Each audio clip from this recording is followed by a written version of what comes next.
السلام علیکم ورحمۃ اللہ وبرکاتہ۔ بچوں آج ہم پڑھیں گے ماحولیات حصہ اول۔ آج ہم پڑھیں گے سبق نمبر 10 لباس۔ تو لباس یعنی کیا بچوں؟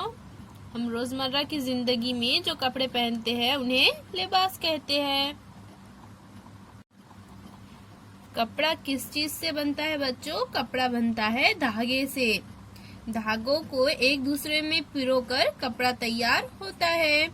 دھاگے ایک دوسرے میں پرونا یعنی بننا۔ لمبے دھاگے بن کر کپڑے تیار کیے جاتے ہیں۔ ہمارے ملک کو آزاد کرنے کے لیے مہاتما گاندھی نے عوام میں سودیشی چیزیں استعمال کرنے کی تحریک چلائی۔ سودیشی یعنی کیا بچوں؟ سودیشی یعنی اپنے دیش کی۔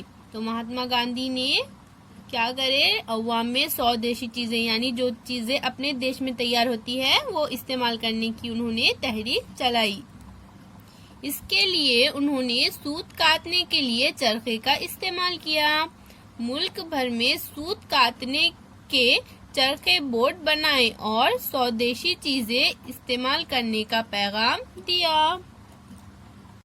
آپ کو تو معلوم ہوگا بچوں، کپڑے مختلف اجزاء سے بنتے ہیں، مثلا کپاس، اون، پٹسن، نائلون، ریون وغیرہ۔ ان میں سے کچھ کے ذرائع نباتات ہیں اور کچھ کے ذرائع مختلف ہوتے ہیں۔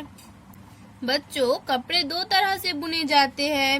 ایک طریقہ کیا ہے بچوں؟ سوئیوں کی مدد سے گھر میں دروازے کے لیے پردے، سویٹر، کان ٹوپی وغیرہ جیسی چیزیں بنائی جاتی ہے، اور دوسرے طریقے میں ہینڈ لوم یا پاور لوم کا استعمال بڑے پیمانے پر کپڑا بننے کے لیے ہوتا ہے۔ کپڑے میلے ہونے کی کون کون سی وجوہات آپ بتا سکتے ہو بچوں؟ بچوں ہمارے کپڑے کئی وجوہات سے خراب ہوتے ہیں، اس لیے کپڑے صاف کرنا ضروری ہوتا ہے۔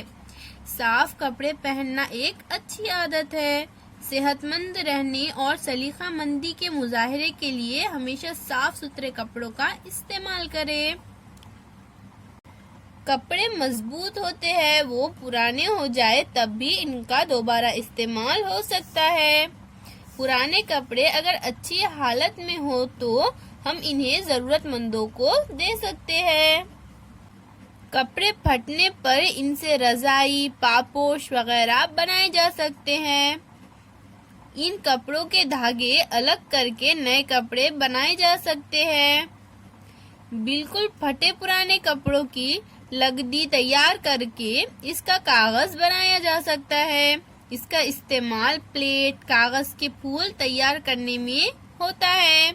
اس لگدی سے ماڈل بنائے جاتے ہیں۔ مہاراشٹر میں تہذیبی اور جغرافیائی وجوہات کی بنا پر لباس میں فرق نظر آتا ہے۔ مہاراشٹر کی آب و ہوا کے لحاظ سے زیادہ تر لوگ سوتی کپڑوں کا استعمال کرتے ہیں۔ تو دیکھیے بچوں، یہاں پر ہمیں کچھ لوگوں کی تصویر دی گئی ہے جن کے لباس کیسے ہے، مختلف ہے، الگ الگ ہے۔ یہاں پر یہ تصویر میں دیکھیے بچوں، یہ کون ہے؟ یہ ہے چرواہا۔ اب اس تصویر میں دیکھیے یہ کون ہے بچوں؟ یہ ہے لمن یعنی بنجارا، اور یہ ہے بچوں کولی یعنی مچھیرے جو مچھلیاں پکڑتے ہیں، ان کا لباس اس طرح سے ہوتا ہے۔ اس تصویر کو دیکھیے بچوں، یہ تصویر کس کی ہے؟ یہ تصویر ہے کسان کی۔ یہ سب کون ہے بچوں؟ یہ سب بھارت کی الگ الگ جگہ پر رہنے والے لوگ ہیں جن کی آب و ہوا کی بنا پر کپڑے مختلف ہوتے ہیں۔ یہ کون ہے بچوں؟ یہ ہے آدیواسی۔ اسی طرح سے بچوں اس فوٹو میں ان کے کپڑے دیکھ کر ہم بتا سکتے ہیں یہ کون ہے؟ یہ ہے وارکری یعنی پیدل تیرتھ یاتری، اور یہ ہے بچوں بھیل۔ کپڑا دھاگے سے بنتا ہے۔ یہ دھاگا کپاس، اون وغیرہ سے بنتا ہے۔ کپڑے استعمال کرنے سے وہ میلے ہو جاتے ہیں، اس لیے ہمیشہ صاف ستھرے کپڑے پہنیں۔ کپڑے دھونے کے لیے صابن یا ریٹھا، ہینگن بیٹ جیسی قدرتی چیزیں بھی استعمال کرتے ہیں۔